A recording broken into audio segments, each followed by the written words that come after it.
Тогава с него са направили среща 3 общински съвети, които са били на важни позиции в общински съвет.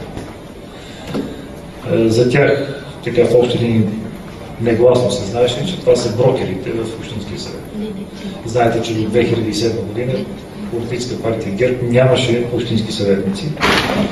И това, което аз успях да направя, е да разговарям с някои от общинските съветници, които познавах, за да ги запозная за това, което всъщност се гласи да бъде направено. За да му бъдат решени проблемите на Росен Плевнелиев, тогава всъщност тези хора са му поискали 500 000 евро.